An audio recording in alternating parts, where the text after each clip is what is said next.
Hey everyone, welcome back. So in today's video, as you can see by the title, I'm going to be doing a walkthrough of my 3D printing setup. So my last video that I did take a while to upload because of some shipping delays, which was my TopCube A1 Mini enclosure for the Bambu Lab A1 Mini, of course. But I never actually showed you a walkthrough of my entire setup. I just showed you me installing it and then giving my thoughts, and that was it. Now that has been about a month since I have owned it and still been printing with it continuously, I'm going to give you a walkthrough of my entire setup, and it's still in progress at the moment. So my room has changed due to me getting laminate flooring instead of carpet, and in the process I decided to move my bed around, move my desk around, just to make it a bit easier to access my wardrobe, and then that way it can be planned for future upgrades.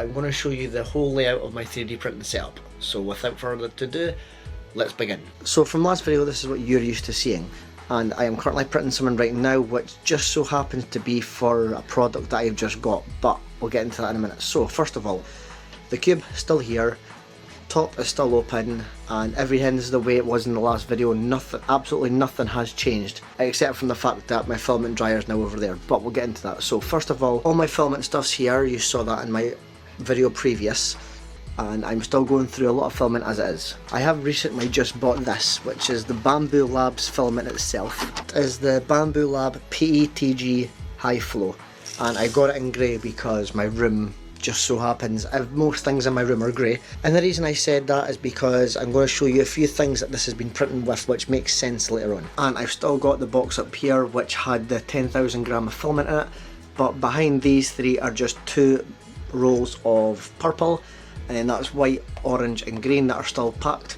And then up there is literally the 250 gram worth of spools there that are all translucent, which that was a gift, so I'm just going to leave them up there just now. All of them are spools that have been wasted or are near enough to end, except from a few of them that have been left out to the point where I'm going to dry them. So I'm going to be buying something for that allows me to put all of them together. But up here is just like my 3D printing stuff that I don't need at the moment, and stuff in that shoebox are 3D prints that I don't need, but it's better to have just in case. Got my blink camera here. That was originally mounted here on the roof or the ceiling or under this part here, which was to keep an eye on the AMS, but since moving everything I just left it here, and no, it does not run, it does not work. Well, it does work, but I never use it. But I'm going to figure out a way to mount it here so that I can keep an eye on the AMS, because I've got the blink camera here for the printer. But I'm going to leave that for the moment because there is an upgrade happening that I will get to in the end of the video. AMS is on the wall. It's still using the same stuff as it was in the last video, and it's still solid and not moving. I hate that I'm starting to print now because I could have made this silent. I don't know how good the audio sounds, but I've got the mufflers on here just to make it easier. Only difference is I've got a bunch of desk kit stuff up here and in that corner, one there and one there, and that is just because I ended up buying this off Amazon, which is, I don't know anything about it, I just know that it's desiccant that can be recharged by microwave or oven, and I wanted that because I can microwave them and make it easier, which the upgrade at the end of the video again is going to explain a lot about that. And I made a funnel which is just sitting on top of that, but we'll get to that. So up here we have a 3D printed spool holder which allows me to use it for certain things. So TPU, which is down here, that I never use because I didn't realise when buying that it doesn't work with the AMS, but Bambu Lab do a TPU that does. So I now not use that, and it was made for one of my crocs up there, and that's the only reason I've actually made it. That and a 3D benchy that I did, which was rubber. But except from that, I've never had to use it. But it's better to have it and not need it than need it and not have it, if that makes sense. And then down here is another SCADAS thing that holds this PTFE holder in it, which just makes sense because when it comes to me using a secondary spool, I take one of these out that are labelled and put it into that, and that way it's easier. I'm going to keep the camera quite far, but I might zoom in on the end software. But this is just the funnel which is for the desiccant down there, which helps me put them in that and in that, but that's just to keep the humidity down. But at the moment it doesn't seem to be working because most times this is open, but it just so happens that for the video I'm closing it so I can get better audio. And then behind it is this thing here. Now I can't remember exactly what it's called. I think it's like a deburring tool or something, but it allows me to have prints and I can just scrape the edges off with this like sharp blade part, and that is all it does. And it came with a bunch of spare parts over there, which are here, but I've never, I know the camera can't focus very well, but I've never had to replace this, and I've had the same one on it since day one, and I've used it for practically every print.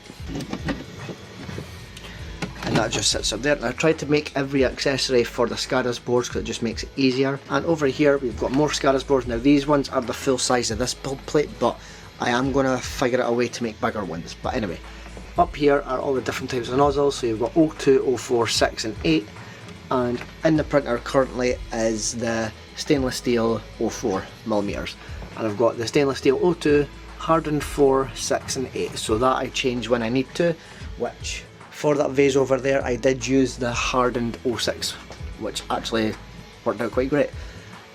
Down from that we've got a Gorilla Glue holder for my Gorilla Glue. Down here is just a head remover for when I need to take off a nozzle. This makes it easier.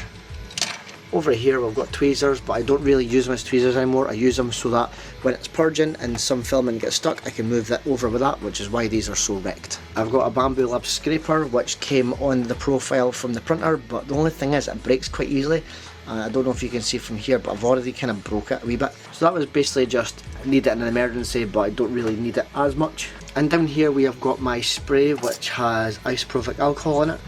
But there is a bottle down there which you can just see above my finger, and that gets refilled just a wee bit when I can. Next to it is a bed cleaner, which I have got that, I think that was from Printables, but it's got like 13,000 reviews or something, and that yellow pad there is to replace this one because this one's a bit used. And above it I have got my pliers, which that is so if I'm changing filament I can cut it at an angle, and it just makes it a bit easier. And over here I've just made this, which is annoying because I realise it's a Gridfinity one, but that's why I'm making this one down here. But I recently just figured out that obviously when I dry filament it's going back on the shelf like this, which is why I picked up a few of these bags from Amazon, and they are Creality bags, but they came with this, and this is a vacuum pump. I know you've seen this all over, but Creality vacuum pump. And then all you need to do is take the bag off, which I've got a bag here. So you put the spool in the bag, zip lock it, open this part here to that, and then you put this thing and screw it down like that, and then you put the pump on it and wait for it to suck up all the air. And then in this, all I've got is a few blue things that allow you to zip the bag up, and then the wire to charge this. But I'm currently making one for this, hopefully it works, and it's a SCADA's one for up here. I'm trying to put it in that wee corner, but I don't know if it's going to work, so I'm just doing it as a test print, and that's just going to sit over there just now. But I hate having things on this cube, but that's minimal stuff, so I don't really care. And next to it I made this, which is a scraper, but I've used it a few times and it's quite good, but it's not the strongest, so I've went through a few of these at a time, but I leave it here just as like a backup. Screwdriver for taking filament off there, and anytime I need to take anything apart or clip stuff up, I use that. These PTFE bits were meant for this, but I kept catching and failed stuff, so I now keep it off, and I've only got one at the top here. Lighter so that I can clean prints up when I need to. And then the AMS, which obviously you've seen that before, but I'm going to change these so that they look a bit brighter because it's hard to know what one it is, and there's sometimes I need to actually focus on it because the colour's gold, whereas last time I think I'm going to do it in black and white so it's easier, but that'll be for another video. And over here I've got a Bamboo Lab A1 holder, which is for my plates. That consists of my second textured PI plate and then a carbon fibre one, and under that is just carbon fibre as well because I bought it specifically for that. So that goes in like that, and that's on a SCADA's board, but the SCADA's board's a bit broke. I don't know if you can... I snapped it in half so it doesn't actually work, but it's just enough for to hold this and the plate stay on there. I've not actually needed to use a second plate, and the carbon fibre one is just for like random stuff, so I've only used the carbon fibre plate like 3 times. Next of all, down in this wee bit here, I've got my filler dryer, which is a Sunlu S3?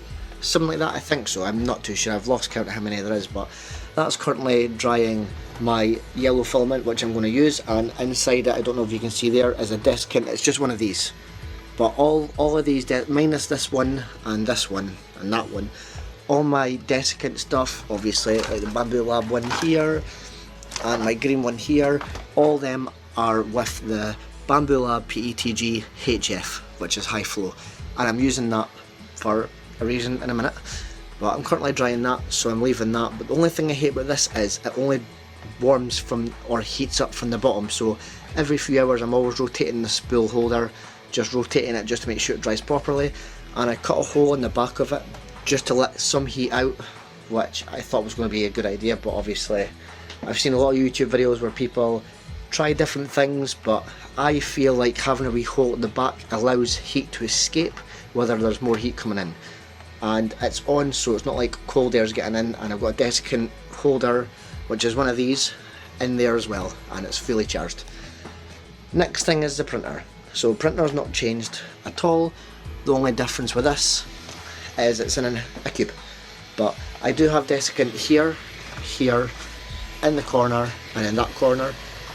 But the only reason for that is because since it's an enclosed cube, I don't want the humidity to be too much. But I know with PLA you shouldn't really, but there is my temperature gauge there, and it shows you everything. So I'm currently sitting at 29.2 and 33, which I think that means like 33 humidity, which I have no idea what it's about, but I use the desiccant to kind of help, if that makes sense. But I don't know if it's a good thing or not, but all my prints have been fine since.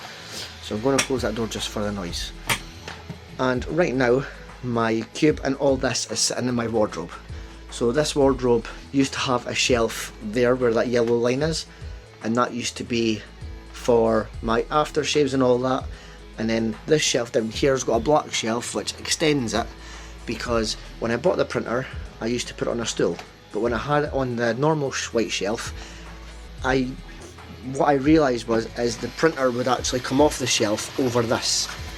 So one vibration compensation test that this printer does every time it starts, it almost fell, so I had to figure out a way to do it. So I bought a desk from Amazon and cut it on here so it fits in, and now it's perfect. But it just so happens that it fits this cube fine, which is great. And before I go down to these parts here, this is all powered because I've got wires here that hold this part and a light up here for that one, and all that is coming down here, and all that has been cable managed down to here, and this one here is for the inside of the cube, which runs all that, and the printer, filler dryer, AMS, everything wired wise is all coming down to this extension here. Now this is a 6 extension and it's a power surge, which is the only reason I wanted it, but the difference with that is I mounted that and the wire goes up all the way along here, around my door, down to here, all the way down into that switch here,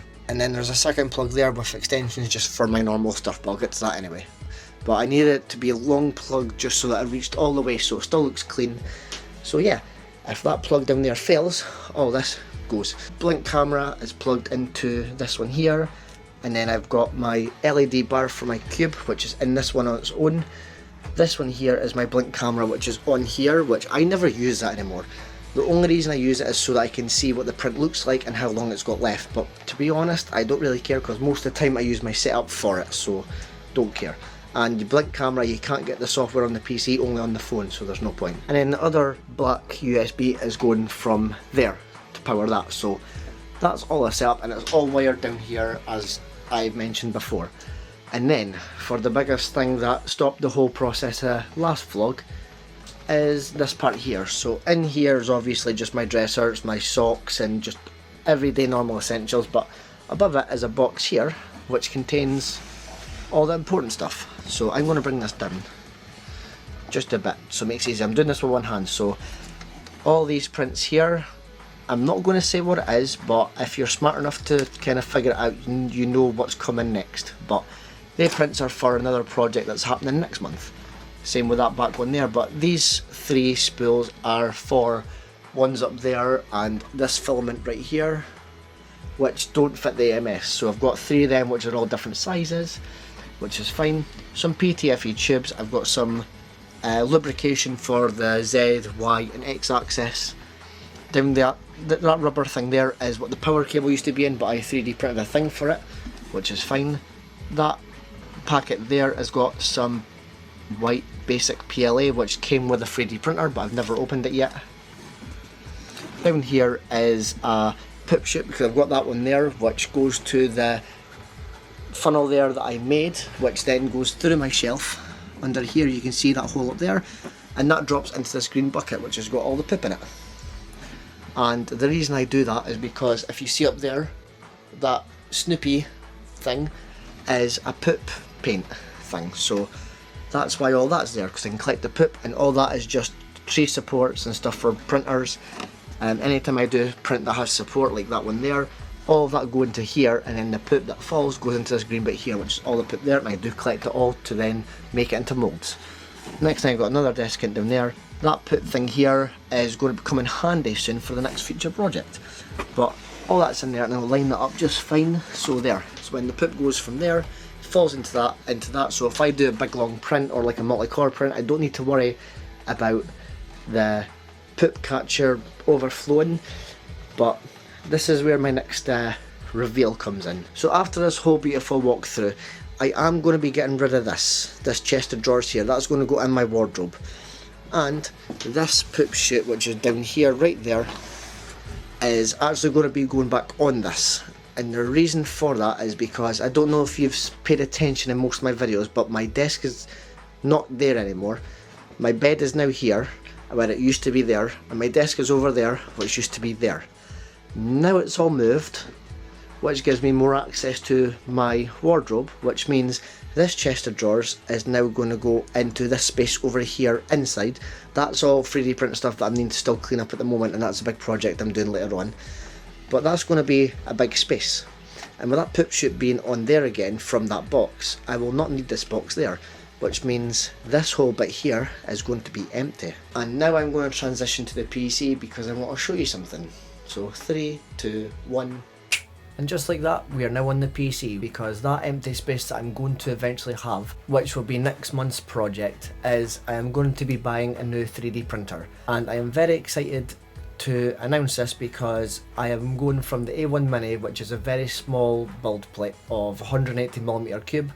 I'm now wanting to go to 256mm cubed, which is in the sense of either the Bambu Lab A1 or the Bambu Lab P1S.